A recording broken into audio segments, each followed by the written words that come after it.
오늘은 믿음은 순서를 바꾸는 것이다 라는 제목으로 하나님 말씀 전하겠습니다. 여러분, 우리 주님이 우리에게 원하시고 기대하시는 삶이 무엇일까요? 제가 여러 번 말씀드렸지만 그것은 오직 예수 그리스도이십니다. 우리가 교회에서 신앙생활하지만 우리가 집중하고 바라보고 나와 늘 함께 계심을 믿어야 하는 분이 예수 그리스도세요. 결국에 주님이 우리의 삶을 이끌어 가시고 결국에 예수 그리스도께서 우리를 천국으로 인도해 주시는 것입니다. 그래서 하나님은 우리에게 기대하기를 우리가 어떤 처지와 형편에 있든지 늘 예수 그리스도 바라보고 살라, 이 메시지를 주시는 것입니다. 자, 그런데 오늘 본문에 보니까 예수님께서 바로 이것을 집중적으로 부각시켜 주십니다. 자, 지지난주에 제가 이 오병이어의 기적, 요한복음에 나오는 이 오병이어의 기적을 말씀드렸습니다. 그런데 오늘 본문은 바로 그 기적 뒤에 일어난 일에 대해서 말씀하고 있는데요. 자, 그러면 어떤 일이 벌어지죠?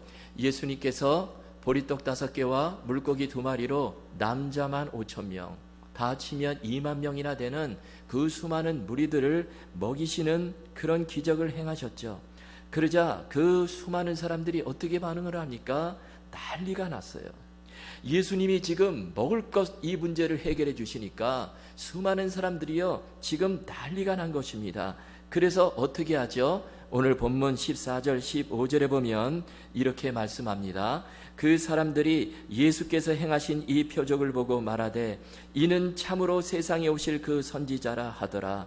그러므로 예수께서 그들이 와서 자기를 억지로 붙들어 임금으로 삼으려는 줄 아시고 다시 혼자 산으로 떠나가시니라. 무리들이요 지금 엄청난 기적을 보고 어떻게 하려고 합니까? 예수님을 붙들어 가지고 제발 우리의 왕이 되어 주십시오, 그렇게 말하는 거예요. 지금 예수님을 추켜 세우십니다. 지금 예수님이 엄청난 기적을 행하시니까 우리의 평생 먹고 살 문제, 우리의 모든 문제를 해결해 주실 것이다. 그런 마음으로 지금 예수님이 왕이 되어 주십시오, 그렇게 기대를 하고 예수님을 붙드는 거예요. 자, 그런데 예수님 어떻게 하십니까? 예수님은 그 상황을 물리치시고 혼자 산으로 올라가셔서 기도를 하세요. 그리고 병행구절 마태복음 14장 22절 23절에 보면 오늘 본문에 없는 또 한 가지 중요한 사실을 말씀하고 있는데요. 여러분, 거기 보시면 예수께서 즉시 제자들을 재촉하사 자기가 무리를 보내는 동안에 배를 타고 앞서 건너가 건너편으로 가게 하시고 무리를 보내신 후에 기도하러 따로 산에 올라가시니라. 저물매 거기 혼자 계시더니. 여기 보니까 무슨 사건이 또 벌어집니까? 예수님께서요 아주 급하게 제자들을 배를 태워가지고 갈릴리 바다를 건너가게 하시는 거예요. 저 22절에 보니까 즉시 재촉하사, 이 단어가 연거푸 2번씩이나 그렇게 등장을 해요. 지금 예수님께서 너무 급하게 제자들을 서둘러서 지금 그 상황에서 벗어나게 하십니다. 자, 그렇다면 왜 예수님께서 이렇게 하셨을까요? 우리는 여기서 이 예수님의 의도를 읽어야 합니다. 그 이유는 예수님께서 지금 막 무리들이 환호하고 예수님을 임금으로 삼으려는 그 상황이 매우 위험하다, 이것이 위기다, 그렇게 판단을 하신 것입니다. 특별히 제자들에게 그 상황이 너무나 위험하다, 지금 그렇게 판단을 하신 거예요. 사람의 관점과 우리 주님의 관점이 완전히 다른 것입니다. 여러분, 사람들 보기에는 너무 좋은 상황이죠. 제자들 보기에도 그렇습니다. 지금 오병이어의 기적이 일어나고요, 사람들이 난리가 났어요. 여기저기서 환호의 소리가 들리고 예수님을 왕으로 삼으려고 합니다. 이렇게 되니까 제자들도 덩달아서 신이 나죠. 흥분이 됩니다. 예수님이 왕이 되면 우리도 좋고 예수님도 좋고, 또 우리가 예수님의 제자니까 우리가 한 자리씩 차지하고 또 이 많은 사람들로부터 추앙을 받을 텐데, 그런 생각을 하니까 너무 좋은 거예요. 그런데 예수님은 그 상황을 위기다, 아주 위험한 상황이다, 그렇게 보시고 그래서 제자들을 급하게 배를 태워가지고 갈릴리 바다로 건너가게 하셨다라는 거예요. 여러분, 우리가 여기서 중요하게 생각할 것은요, 주님의 생각과 우리의 생각이 다를 수 있다는 거예요. 그래서 이사야서 55장 8절에 보면 이렇게 말씀하죠. 이는 내 생각이 너희의 생각과 다르며 내 길은 너희의 길과 다름이니라. 우리가 이 말씀을 늘 기억해야 하는 것입니다. 자, 그렇다면 예수님의 생각, 예수님의 관점은 무엇일까요? 지금 왜 예수님께서는요, 제자들을 그 수많은 무리들로부터 분리시키고 급히 제자들을 배에 태워가지고 갈릴리 바다를 건너가게 하셨을까요? 도대체 그 의도가 무엇일까요? 본문을 계속해서 읽어보면 그 예수님의 의도가 너무나 분명하게 드러납니다. 그 이유는 제자들이 어떤 경우에도 오직 주님만 바라보며 살기를 원하셨다는 거예요. 그 수많은 군중들의 환호에 취해가지고 사람들을 바라보고 사람들을 의식하고 그렇게 사는 것이 아니라 오직 주님 한 분만 바라보고 주님 한 분만을 의지하며 따라가는 그런 삶을 살기를 원하셨다는 것입니다. 이것이 살 길이기에 너희들은 그저 나만 바라보고 따라와라, 이런 삶을 원하셨다는 거예요. 너무나 중요한 메시지예요. 여러분, 예수님의 이 메시지는요, 오늘날도 그대로 동일하게 저와 여러분에게 선포되는 말씀입니다. 자, 그런데요, 예수님이 급하게 제자들을 배에 태워가지고 지금 바다를 건너가게 하시는데 그때 제자들에게 어떤 일이 벌어집니까? 큰 풍랑을 만나는 거예요. 아주 힘든 풍랑을 만납니다. 본문 18절에 보니까 당시의 상황을 이렇게 기록을 하고 있습니다. 큰 바람이 불어 파도가 일어나더라. 여러분, 제자들이 누구죠? 제자들은요, 어부예요. 수십 년 동안 바다에서 물고기를 잡고 그리고 크고 작은 풍랑들을 수없이 만난 사람들이 바로 예수님의 제자예요. 제자들은 정말 풍랑에 대해서는 전문가입니다. 그런데 오늘 본문에 나타난 이 풍랑은 그렇지 않아 보여요. 사람의 한계를 뛰어넘는 그런 풍랑입니다. 도저히 그 베테랑 어부들도 어떻게 감당할 수 없는 그런 풍랑을 지금 갈릴리 바다 한가운데서 만난 거예요. 그래가지고 병행구절인 마태복음에 의하면 제자들이 고난을 당하더라, 이렇게 묘사를 했습니다. 자, 그런데 중요한 것은 그 풍랑이는 바다 가운데로 누가 제자들을 몰아갔을까요? 제자들이 스스로 간 것이 아니에요. 예수님이 가라고 해서 배를 타고 가니까 지금 이런 엄청난 풍랑, 자신들의 힘으로 도저히 컨트롤할 수 없는 그런 풍랑을 만난 것입니다. 제자들은요, 지금 바다 한가운데서 완전히 고립이 되어 있어요. 그 상황에서 누구도 자신들을 도울 수가 없습니다. 조금 전에 그 오병이어의 기적을 맛보았던 그 수많은 무리들도 없어요. 제자들은요, 그 배에서 목숨을 걸고 파도와 사투를 벌이고 있어요. 그런데 저 멀리서 누가 바다 위를 걸어오는 거예요. 제자들이 보니까 이건 사람이 아니에요. 사람이 어떻게 바다를 건너올 수 있을까? 그렇게 생각하니까 저 존재는 분명히 유령일 것이다. 그러면서 막 두려워갖고 소리를 지르는데, 그런데 보니까 예수님이 그 폭풍을 뚫고 그 바다 위를 걸어 오시는 거예요.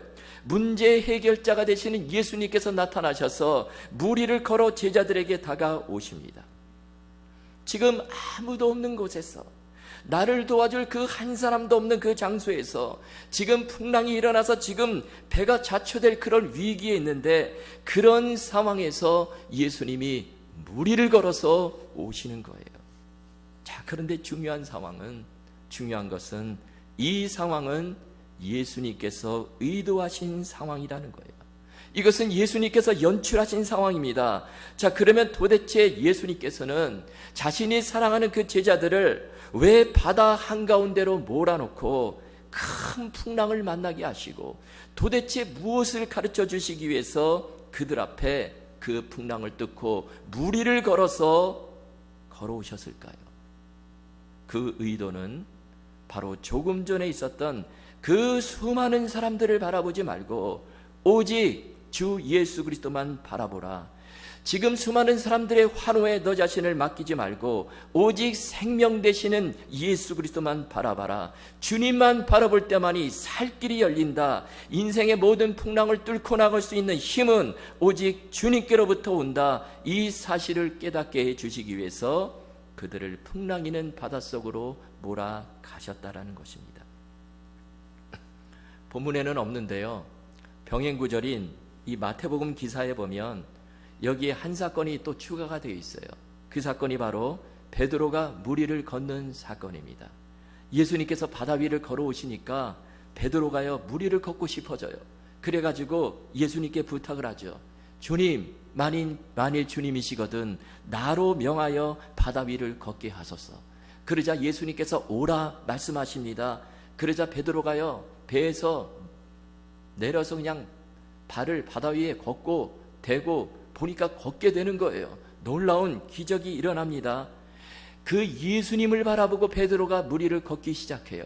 그런데 그 시선을 잠깐 돌려가지고 옆을 바라보니까요, 엄청난 파도가 막 일어나요. 그러자 순간 베드로의 마음 가운데 두려움이 사로잡힙니다. 그러자 급격히 바다 속으로 빠져들어가죠. 그러자 베드로가 살려달라 소리를 칩니다. 그러자 예수님께서 즉시 베드로의 손을 잡아 건져주세요. 그리고 예수님께서 배에 오르시자 바람이 그치고 풍랑이 잠잠해져요. 여러분, 이 베드로가 물 위를 걸은 사건도요, 똑같은 메시지를 주는 거예요.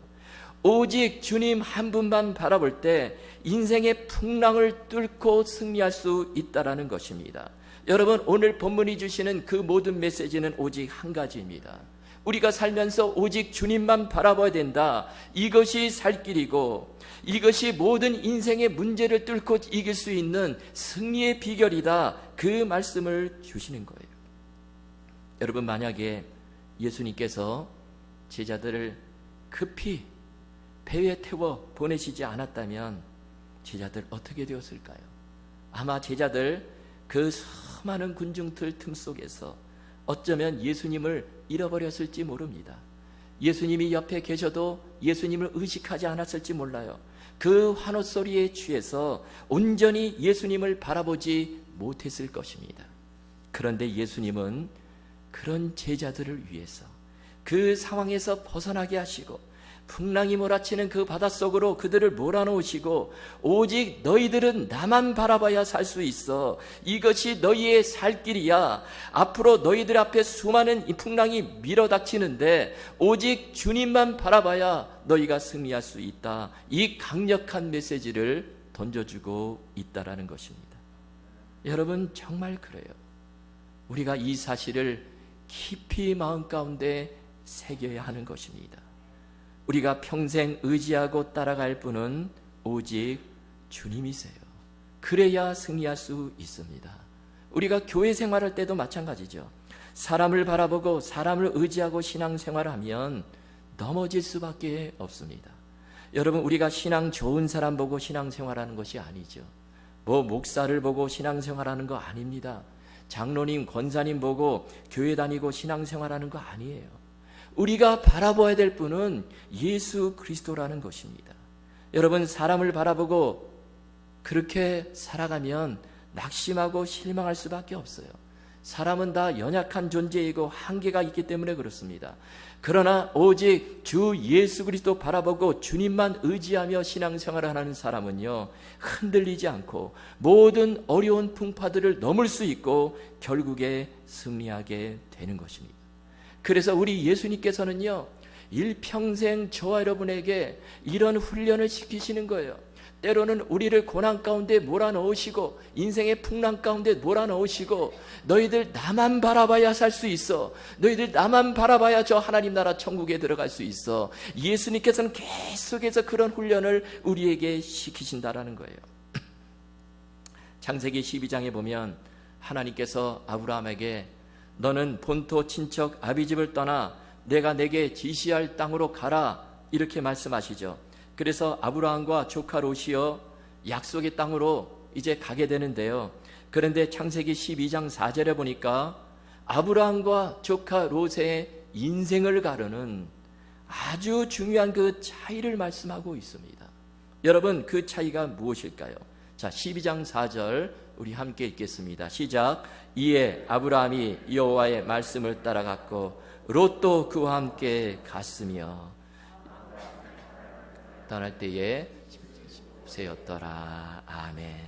여러분 여기 보면 그 차이를 아시겠습니까?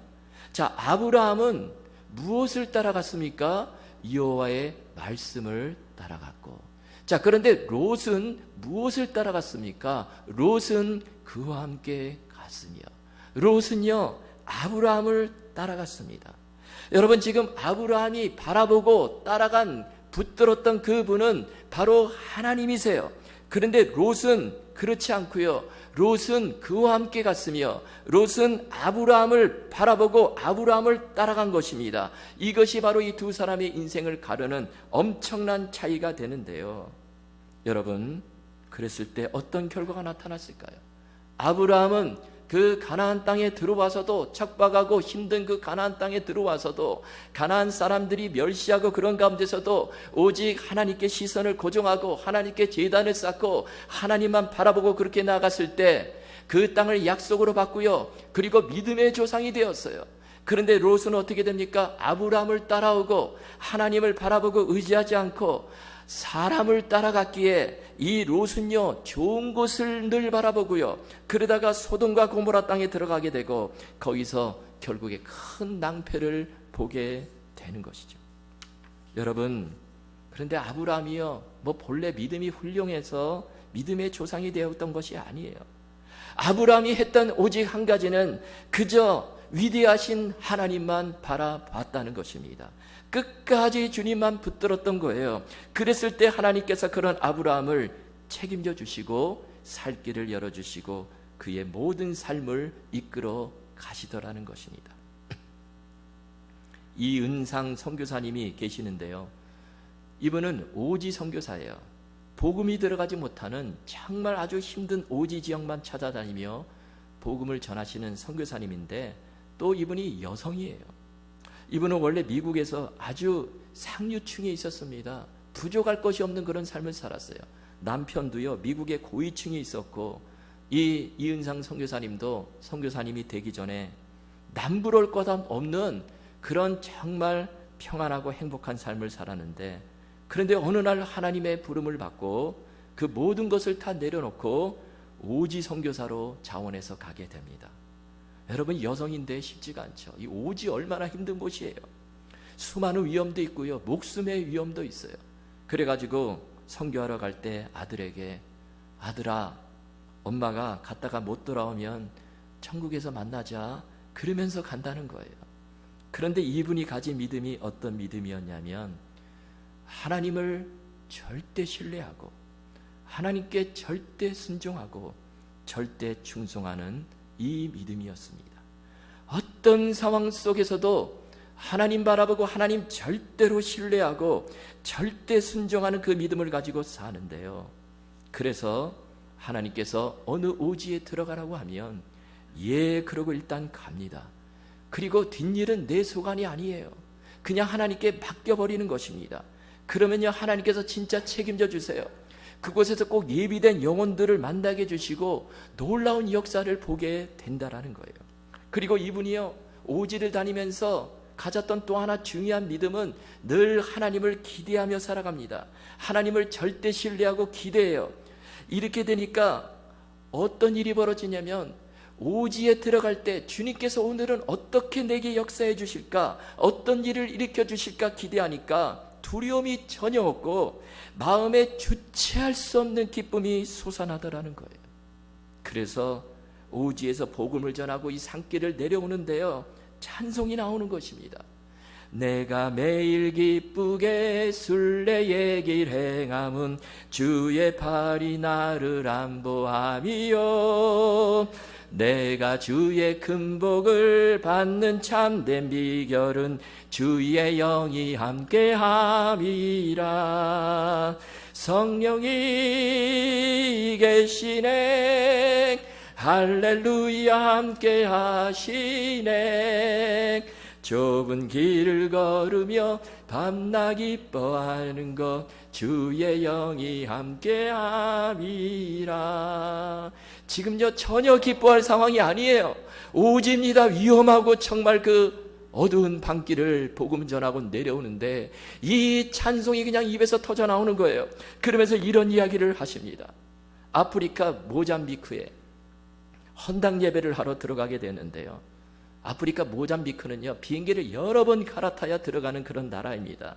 그렇게 힘들게 들어가는데요, 그 모잠비크 밑에 스와질랜드라는 나라가 있는데 거기 공항에 도착했는데요, 보니까 짐이 안 오는 거예요. 그때 이 선교사님이 가진 것은 그냥 입은 옷 한 벌에다가 조그만 핸드백 하나밖에 없는데 짐이 안 오는 거예요. 그런데 나중에 알아보니까 그 짐이 홍콩에서 안 실린 거예요. 그래가지고 짐이 지금 도착을 안 한 것입니다. 그런데 이 선교사님은 그냥 혼자서 모잠비크에 들어가야 돼요. 거기서 또 며칠을 그 오지 선교를 해야 되는 것입니다. 그래서 그냥 할 수 없이 글로 들어갔어요. 그 짐가방에는요, 온갖 먹을 거, 생활 필수품 다 들어있는데 그것이 그냥 지금 못 오게 되고 그냥 며칠 동안 옷 한 벌 입고 그냥 그렇게 생활을 하게 되는데, 그런데 그 상황이 너무나 기쁘고 행복하다라는 것입니다.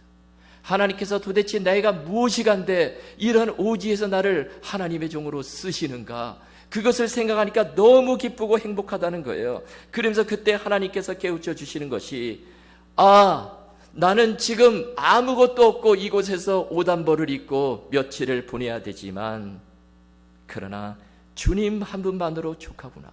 주님 한 분만이 내 삶의 전부이시구나. 주님 한 분으로 내가 살고, 지금 내가 아무것도 없어도 주님이 내 안에 함께 계시니까 내게 이렇게 주체할 수 없는 기쁨이 솟아나는구나. 그것이 깨달아지고, 그때 그 고백이 평생의 삶의 고백이 되었다는 것입니다. 여러분, 그래요. 우리도 살면서 주님 한 분으로 족합니다. 예수님이 나와 함께 계시고 주님이 나와 동행하시고 내 삶을 이끌어 가신다, 이것이 믿어지면 우리에게도 똑같은 주체할 수 없는 기쁨이 솟아나게 될 줄로 믿습니다. 여러분, 본문에서 예수님께서 바로 그 훈련을 제자들에게 시키시는 것입니다. 그 풍랑이는 바다 얼마나 힘들어요. 지금 죽음의 위기 있습니다. 고난의 현장인데, 그런데 그때 너희가 바라봐야 될 분, 너희가 붙들어야 될 분은 바로 예수 그리스도시다. 나를 붙들어 그리야 너희들이 산다. 예수 그리스도 한 분으로 족합니다. 이 믿음을 가져야 너희가 이 풍랑을 뚫고 갈 수 있다. 예수님께서 그것을 몸소 가르쳐 주시는 것이죠. 여러분, 그리고 놀라운 것은요, 오늘 본문이 어떻게 끝나고 있습니까? 요한복음 6장 20절 21절에 보면 이렇게 기사를 마무리하고 있습니다. 우리 함께 읽겠습니다. 시작. 이르시되 내니 두려워하지 말라 하신대 이에 기뻐서 배로 영접하니 배는 그들이 가려던 땅에 이르렀더라. 아멘. 지금 예수님이요, 제자들과 함께 하세요. 배에 오르셨습니다. 그러자 그 배가 그들이 가려던 땅에 목적지에 무사히 이르게 되었다는 거예요. 오늘 본문의 결론은 제자들이 목적지에 무사히 이르게 되었다, 그것을 기록하고 있습니다. 여러분, 이 말씀이 참으로 중요한데요. 그러면 우리가 여기서 생각해야 될 것, 만약에 제자들이 처음부터 그 순서를 바꾸었다면 어떻게 되었을까 하는 것입니다. 다시 말씀드리면 제자들이요, 그들의 목적지에 무사히 이르게 될 것을 미리 알고 그것을 생각하고 풍랑을 만났다면 어떻게 되었을까 하는 것입니다. 그렇게 되면 그들이요, 아무리 무서운 풍랑을 만나도 두려워하지 않고, 왜 그렇습니까? 목적지에 결국에 이르게 되니까 감사하며 찬송하며 그 풍랑을 뚫고 바다를 건너갔을 것입니다. 여러분, 믿음이 무엇입니까? 믿음은요, 제가 오늘 본문을 깊이 묵상하는 가운데 믿음은 다른 것이 아니라 순서를 바꾸는 것입니다. 예수님 믿고 예수님이 나와 함께 하심을 믿고 순서를 바꿔버리는 거예요. 지금 눈앞이 캄캄하고요, 어려운 일 지금 몰아닥칩니다. 그런데 믿음으로 순서를 바꿔버리는 것입니다. 여러분, 우리 그리스도인들의 결말이 무엇일까요? 그것은 승리입니다. 하나님 나라예요. 목적지에 무사히 이르게 되는 것입니다. 주 예수 그리스도께서 이것을 우리에게 보장해 주셨어요. 그러면 그 순서를 바꾸어서 그것을 지금 누리며 살라라는 거예요. 요한복음 13장에 보면 예수님께서 십자가 지실 때가 가까이 오자 제자들에게 말씀하십니다. 내가 그 십자가 고난을 당할 거야. 너희 중에 누가 한 사람이 나를 팔 것이다. 너희가 지금 내가 가는 곳에는 따라올 수 없지만 나중에는 따라올 것이다. 이런 말을 듣자 제자들이여 근심을 하고 두려워합니다. 이것이 곧 제자들 앞에 펼쳐질 현실이니까 제자들이 두려워해요. 그런데 예수님 그 말씀을 하시고 어떻게 하십니까? 그 제자들의 순서를 바꾸어 주십니다. 제자들에게 최종 목적지가 있음을 말씀해 주세요. 너희가 모든 인생의 풍랑을 뚫고 결국에 이르게 될 그 목적지가 있다는 것을 말씀해 주세요. 그래서 요한복음 14장 1절에서 3절까지 보면 예수님께서 이렇게 말씀하십니다. 우리 함께 읽겠습니다. 시작. 너희는 마음에 근심하지 말라. 하나님을 믿으니 또 나를 믿으라. 내 아버지 집에 거할 곳이 많도다. 그렇지 않으면 너희에게 일렀으리라.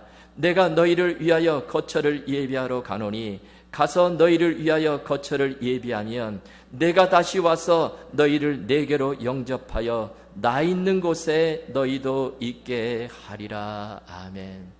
여기서 예수님은 지금 두려워하고 있는 제자들에게 천국에 대해서 말씀하고 있습니다. 그리고 걱정하지 말래요. 지금 예수님은 제자들에게 순서를 바꿔주시는 거예요. 지금 너희들 눈앞에 펼쳐지는 그 현실을 두려워하지 마. 너희들의 결론을 봐라. 너희들의 결론은 승리야. 하나님의 나라야. 내가 그것을 보장해 줄게. 그 말씀을 하시는 것입니다. 여러분, 이 순서를 바꾸는 사람과 그러지 못한 사람은 엄청난 차이가 납니다. 순서를 바꾸지 못하면 어떻게 되죠? 지금 눈앞에 보이는 이 두려운 현실이 보이는 거예요. 목적지가 보이질 않습니다. 걱정되는 일만 보여요. 이렇게 되니까 낙심하고 원망하고 불평하는 그런 삶을 살 수밖에 없다라는 것입니다. 그러나 순서를 바꾸어 버리면 하나님의 응답이 보입니다. 목적지가 먼저 보여요. 어떤 경우에도 감사하고 찬송하고 조금 전에 말씀드린 그 선교사님처럼 그저 주체할 수 없는 기쁨을 가지고 살 수 있다라는 것입니다. 여러분, 사도행전에 보면 사도 바울이 죄수의 신분으로 배를 타고 로마에 갑니다. 그 배 안에는 모두 276명이 타고 있는데요. 그런데 가다가 유라굴로라고 하는 광풍을 만나요. 큰 광풍을 만나서 지금 배가 파손될 위기에 놓이죠. 너무 힘들어가지고 사람들이 초죽음이 되어버렸어요. 살수만까지 다 끊어지고요. 완전히 지금 절망의 그 밑바닥까지 그렇게 떨어졌는데, 그런데 사람들이 완전히 다 신음하고 그러고 있을 때, 그런데 사도 바울은 어떻게 합니까? 사람들을 위로하고 격려하며 다녀요. 그들에게 소망을 북돋아 줍니다. 지금 상황이 다른 게 아니에요. 사도 바울은 뭐 잠수함 타고 있는 게 아니죠. 똑같은 배를 타고 똑같은 큰 풍랑을 만났습니다. 그런데 엄청난 차이가 벌어지는데, 여러분, 그것이 무엇입니까? 바울은 그 순서를 바꿨기 때문에 그래요. 하나님의 약속의 말씀을 붙들고 이미 그의 마음은 로마에 가 있는 것입니다. 여러분, 하나님께서 바울에게 어떤 말씀을 주셨죠? 내가 로마 황제 가이사 앞에 서게 되리라. 너는 지금 죽지 않아. 반드시 로마에 가서 복음을 전하게 될 거야. 여러분, 이 상황은 나중에 일어날 일입니다. 그런데 지금 바울 어떻게 합니까? 상황 똑같아요. 지금 배가 파손되어 가고 지금 사람들이 다 초죽음이 된 그런 위기 속에서도 바울은 미리 그 목적지를 바라보는 거예요. 하나님 나와 함께 하심을 믿고 그 도착하게 될 그 목적지 로마를 미리 바라보고 소망을 갖고 살아가게 되니까 바울은요, 생생하고 사람들을 위로하며 감사하며 찬송하며 그렇게 살더라는 것입니다. 여러분, 무슨 일을 만나든지 저와 여러분은 믿음으로 이 순서를 바꾸어 버리실 수 있기를 바랍니다. 여러분, 중요한 것은 지금 주님이 우리와 함께 계세요. 눈에 보이진 않지만 우리 주님께서 영으로 우리 안에 함께 계세요. 그리고 주님이 말씀하십니다. 너희 결말을 내가 보장한다. 내가 책임진다. 오늘 본문의 말씀처럼 내니 두려워하지 말라. 이 말씀을 하고 계세요. 여러분, 이 시간 저와 여러분 모두에게 주시는 말씀입니다. 그러므로 우리 모두 그 주님 절대 신뢰하시고 그저 주님 매 순간 바라보시고 무슨 일을 만나든지 믿음으로 그 순서를 바꾸어 버리셔서 우리가 다가오는 모든 인생의 어려운 문제들 푸시고 결국에 주님과 함께 승리하시는 저 여러분 다 되실 수 있기를 주님의 이름으로 축원합니다.